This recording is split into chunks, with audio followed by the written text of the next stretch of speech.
सबु वेश भितर महाप्रभुंर पुष्याभिषेकर वेश स्वतंत्रता रही कहीं ये वेश महाप्रभुंर राजाभिषेक वेश ये वेश महाप्रभुंर पुष्याभिषेक वेश ये वेश महाप्रभुंर महास्नान वेश कहुई था। कारण कौन जानते महाप्रभुंर ये वेश पूर्वर महाप्रभु अभिषेक होता 108 गरुरे महाप्रभु स्नान होता है। ये जलपाई पूर्व रात्रु अंकुरारोपण सहित देउल पुरोहित द्वारा ये अंकुरारोपण सहित सी अधिवास जल होता है। अधिवास घृत मध्य अधिवास होकर रही है। जितेबाला महाप्रभुंर पूर्णिमा दिन सकाळ धूप सरी सारापर ये समस्त चारि पंक्ति जाकि महाप्रभुंर से रत्न सिंहासन तले जो बढ़ा जा सारापर सेठारे महाप्रभुंर पूजा पंडा सेवकों द्वारा दर्पणी द्वारा महाप्रभुंर महास्नान हे। महास्नान नीति सरी सारापर सर्वांग चंदन नुआ लुगा लगी तापर महाप्रभुंर वेश श्रृंगार होती राजाधिराज जहाँ को महाप्रभुंर जे कि कहुई पुष्याभिषेक वेश बोली ये भितर महाप्रभुंर मोहन मोहन सुना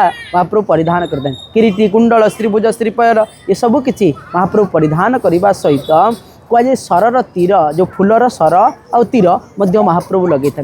अपूर्व भाव सुंदर महाप्रभु रामाभिषेक वेश एक कहुई था आज्ञा।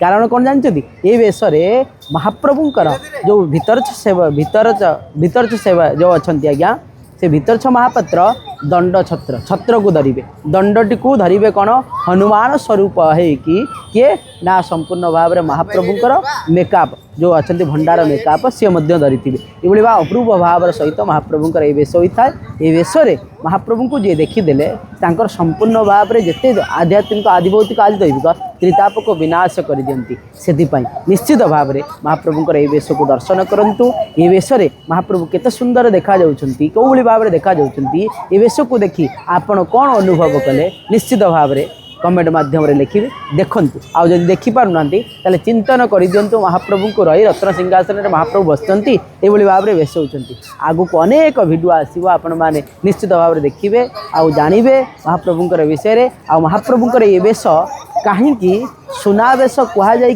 अनेक नाकरण करागला ताद निश्चित भाव में आप जानीपारे। यदि जानीपारे जय जगन्नाथ निश्चित भाव जय जय श्री जगन्नाथ।